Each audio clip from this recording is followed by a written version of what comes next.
अस्सलाम वालेकुम नाज़रीन, मैं हूँ आपका मेज़बान मलिक नैयर ट्वेल्व पोस्ट के साथ। इस वक्त हम लियारी टाउन ऑफिस के अंदर मौजूद है। हमारे साथ एमसी लियारी टाउन हमाद एंडी खान साहब मौजूद है। यहाँ पे आज जो लियारी के अंदर खस्ता बिल्डिंग है, इसके ऊपर मीटिंग हुई थी। तो अभी मीटिंग ख़त्म हुई, इसी हवाले से आज हमाद साहब ने हमें टाइम दिया। अस्सलाम वालेकुम हमाद साहब। जी वालेकुम पहले सलाम। तो आपका शुक्रिया, आपने ट्वेल्व पोस्ट को टाइम दिया सर।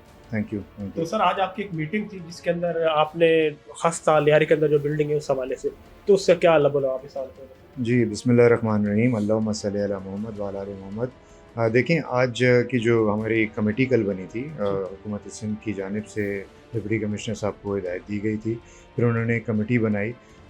ये बेसिकली अभी जो हमारी कमेटी बनी है, इसका प्राइमरी टास्क जो है वो जो बिल्डिंग इस वक्त कोलैप्स हुई थी, उनके लवाहिकीन को किस तरह कंफर्ट देना है, फाइनेंशियली इमदाद देनी है, उसकी फैक्ट्स एंड फाइंडिंग्स हैं बिल्डिंग की कि नंबर ऑफ़ पर्सनस वहाँ कितने थे और उनकी क्या क्या डिटेल्स थी। तो उस हवाले से आज हमारा पहले मीटिंग का इजलास उस पर किया। बाकी जो सराउंडिंग्स की बिल्डिंग है, जो लगभग अब तकरीबन डेंजरस ही कंसिडर हो गई है और उसको हमने विकेट भी कर दिया, डिमोलिश की तरफ जा रहे हैं, तो उस पर थोड़ा सा एक प्लान बना रहे थे। फिर जितनी खस्ता बिल्डिंग का आपने हवाला दिया, वो एक हम नेक्स्ट फेज़ में अभी लेके जाएंगे, because one at a time हमें जाना है। पहले सबसे इम्पोर्टेंट चीज़ इस वक्त प्रायोरिटी जो है वो ये जो विक्टिम्स हैं, इनकी कॉम्पनसेशन है। तो अभी बेसिक मकसद यही था कि इस मीटिंग में हमने सारे स्टेक होल्डर्स को भी शामिल किया, ना सिर्फ कि हमारे पास जो कमेटी के मेंबर्स थे, बट हमने तमाम स्टेक होल्डर्स जो वहाँ से रिलेटिव हैं, चाहे यूसी के चेयरमैन थे, वाइस चेयरमैन थे, काउंसलर्स थे, और जो कम्युनिटीज़ के ख़ास तौर पे उनकी माहेश्वरी कमेटी के मेंबर्स थे, और ख़ास केली कमेटी जो जहाँ पर जो जिनका नुकसान हुआ है, तो उन सबको हमने बुलाया था और कोशिश यही की कि एक इस तरह का ट्रांसपेरेंट तरीके से एक लिस्ट बने ताकि प्रॉपर लोगों तक जो हकदार हैं उन तक गवर्नमेंट की तरफ से वो जो अमाउंट देनी है, जो कॉम्पनसेट करना है, वो उन तक जाए। सर सिंध हुकूमत की जानब से जो ऐलान किया था 10 लाख रुपए का, जी वो और अभी उसके साथ जो किराए की बातें हो रही 3 मंथ का, इस हवाले से भी क्या उसी पे कुछ?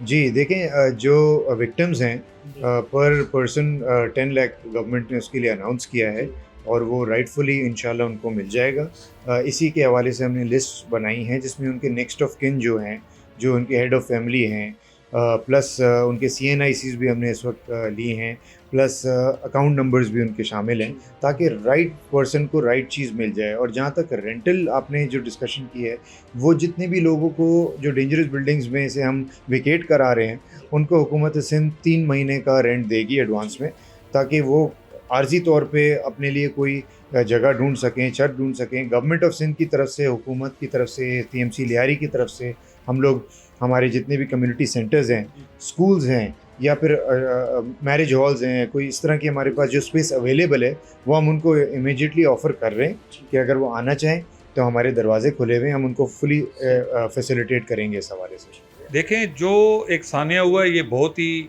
बड़ा सानिया है। जो इंसानी जानों का ज़िया हुआ, कीमती इंसानी जाने थे, उसमें हमारे अक़लियत के भी काफ़ी सारे भाई थे और भी लोग थे।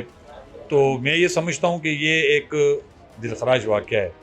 अब जो बात है यहाँ पे जो बिल्डिंग्स की, तो कुछ यहाँ पे ये भी है कि जो बिल्डर्स माफिया थे, उन्होंने काफ़ी ऐसी जगहों को जो कि ठीक थी, कोई ऐसी उसमें वो नहीं थी, उसको भी जो है वो डिक्लेयर करवा दिया। अब जो जहाँ पे जो ख़तरनाक बिल्डिंग्स थी उनको तो नहीं किया, मगर बहुत सी ऐसी जगहों पर भी किया। तो इस वक्त तकरीबन लियारी में मेरे ख्याल से काफ़ी सारी जगहों पर जो है वो निशानात लगे हुए हैं। तो हम तो यही चाहेंगे कि सबसे बड़ी जो है गवर्नमेंट के लिए या हमारे लोगों के लिए एक सवालिया निशान है उन लोगों की आबादकारी। तो तकरीबन लोग हमारे पार्टी से वाबस्ता हैं। कल भी जो 6 नंबर गली में काफ़ी सारे लोग जो थे वो पीपल्स पार्टी के ही लोग हैं। अब उनको अगर हम ये इनको कहते हैं कि जी आप बिल्डिंग खाली कर दो, तो सबसे पहले तो उनकी आबादकारी का मसला आ रहा है कि उनको कहाँ आबाद किया जाए और कैसे आबाद किया जाए। अगर वो किसी जगह जाएंगे तो उनका जो मुआवजा है वो कौन अदा करेगा। तो आज भी हमारी इसी बारे में मीटिंग्स थी, तो इन्होंने कहा है कि जी 3 महीने तक जो है किराया वो गवर्नमेंट अदा करेगी। अब उसकी जो TORs हैं वो शायद अभी तक नहीं बने। अब जब वो बनेंगे तो फिर हम कुछ लोगों को बता सकेंगे, क्योंकि बिल्डिंग को तो आप लोगों को तो कहोगे कि आप बिल्डिंग खाली कर दो, लोग जाएंगे कहाँ? सामान जो खस्ता लियारी के अंदर बिल्डिंग है उनके खिलाफ कार्रवाई होनी चाहिए, नहीं होनी चाहिए? देखें, खस्ता हाल बिल्डिंगें बहुत सी तो ऐसी हैं जो उनके ऊपर तो निशान लगे हुए हैं, जी जी और वो तो कोई भी नहीं चाहेगा कि उसको जो है लोग वहाँ रहें, तो क्योंकि वो कोई और सानिया भी हो सकता है। मैं तो समझता हूँ खुदा की कसम उनको तौबा करना चाहिए कि हम किसी बिल्डर पे हाथ नहीं रखेंगे, किसी का सरपरस्ती नहीं करेंगे। भाई हम देखें हमें नुकसान कितना हो रहा है। जो लोग सरपरस्ती कर रहे थे उनको बेनकाब किया जाए। आप सबको पता है किसकी सरपरस्ती में बिल्डिंगें बनी है। आप देख लें पूरे लियारी में। अभी पिछले 2-4 महीना पहले मैं एक जगह से जा रहा था, वहाँ बुनियाद उठाई जा रही थी। यकीन जानो अब उस बात को 2 से 2.5 महीना हो गए, वो 4 माले तक पहुँच गए। और इस पीछे 8 चौक की गली में 3 महीने में वहाँ भी 3-4 माला तक पहुँच गया। भाई ये सरासर जुल्म है, नाइंसाफी है। हम अपना एक आम घर बनाते हैं, खुदा की कसम एक छत हम डालते हैं, 1.5 से 2 महीना उसको हम पानी देते हैं ताकि वो मजबूत हो। लेकिन यहाँ अंधेर नगरी है, कोई पूछने वाला नहीं है। लेकिन अब ये जो हादसा पेश आया, अब लोग बड़े बातें कर रहे हैं। भाई सबसे अहम किरदार सिंध हुकूमत का था, फिर उसके बाद लियारी टाउन का था। लियारी के टाउन का चेयरमैन, लियारी टाउन के तमाम अफसरान, लियारी टाउन के वाइस चेयरमैन, सारे के सारे उस जगह पे मौजूद हुआ करते थे। हम बाकायदा तौर पर ड्यूटी दिया करते थे। नासिर करीम हमारे भाई चेयरमैन है लियारी टाउन के, और रात को 10 साढ़े 10 बजे वो सो जाते। लेकिन मैंने अपने आंखों से देखा रात को 3:10 पे वो उस जगह पे मौजूद था। फिर मैंने कहा भाईजान आप जाए आराम करें, अभी सुबह 8 बजे तक मैं इधर रहूँगा। यकीन जाने मैंने उसको ज़बरदस्ती करके भेजा। और ये जितने भी काम हुए, कोई कह रहा है मैंने डीजल खरीद के दिया, कोई कह रहा है मैंने खाने का बंदोबस्त करके दिया, सारे के सारे झूठ बोल रहे हैं। यकीन जानो आप ये बताएं कि अभी जो लियारी के जो वकील हलाक हो गए उनके ऊपर सिंध हुकूमत ने 10 लाख का ऐलान किया। फिर गवर्नर सिंध आया, उसने बोला कि मैं इनको 80 गज के प्लाट राशन दूंगा। अभी तक कोई इकदाम इस तरह से नहीं किए गए। और साथ में ये बताएं कि जो बिल्डिंगें बनाते हैं उनके ऊपर लोग कहते हैं कि पीपल्स पार्टी के जो बड़े उनका भाई जाहिर सी बात है, बोलने वाले तो बोल देते हैं, जिनका हाथ होगा उनका नाम भी लेंगे। और लोग डरते नहीं है, लोग बाकायदा तौर पर नाम ले रहे हैं, बाकायदा तौर पर। और अल्हम्दुलिल्लाह अल्लाह ने हमें इन चीज़ों से दूर रखा। किसी बिल्डर पे हमारा हाथ नहीं है। मैं तो चाहता हूँ कि जितने भी कस्ताहाल बिल्डिंगें हैं, कि जितने भी हैं, कोई भाई कह रहा था कि नेमो बदल दिया जाए, मैं भी इस बात पे कहता हूँ कि नेमो बदल दिया जाए। लेकिन हम इस इंतज़ार में ना रहें, नेमो बदल के चक्कर में हम कब्रिस्तानों में पहुँच जाएं। कहीं भी अगर कोई बिल्डिंग डैमेज है, मैं समझता हूँ उसको तोड़ा जाए।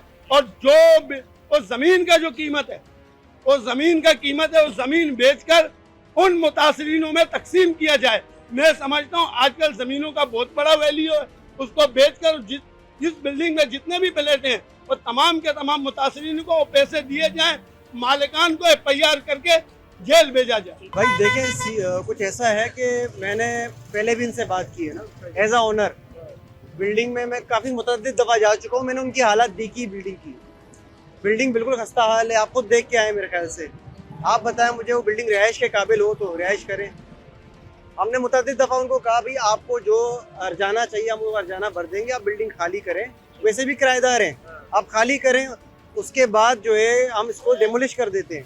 अगर खुदा ना खास्ता कोई सानिया हो जाता है यहाँ तो उसके ज़िम्मेदार हम तो नहीं होंगे ना। हम तो कह रहे हैं उनको ना, हम तो गवर्नमेंट से भी अपील करते हैं, हम तो इंतज़ामिया से भी अपील करते हैं कि आएँ इसको देखें और इस तरह का मामला ना हो जैसे बगदादी में हुआ।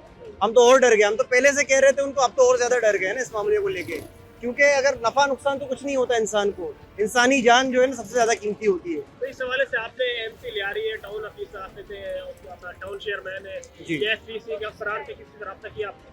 हमने जो इनसे पहले SBC के अफसरान थे, अब तो मेरे ख्याल से सारे ऊपर से नीचे तक मामला सब कुछ कर दिया गया है। हमने उनके गोश गुजार कर दिया था कि ये हमारा बिल्डिंग है, ये डेमोलिशन के कगार पर है, इसको जो है आप देखें खुदारा कल ना ऐसा हो कि हमारे ऊपर कोई मामला आ जाए। हम तो जानी नुकसान से डरते हैं ना, कि किसी का जानी नुकसान ना हो, आवाम का नुकसान ना हो, यहाँ पर जो रिहायशी है उनका नुकसान ना हो।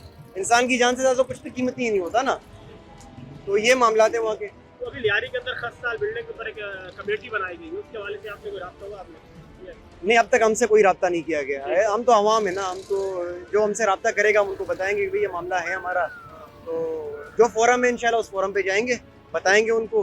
बाकी जिम्मेदारी सरकार की बनती है, गवर्नमेंट की बनती है, वो इसको देखें और हमारा मामला हल करें खुदा रहा।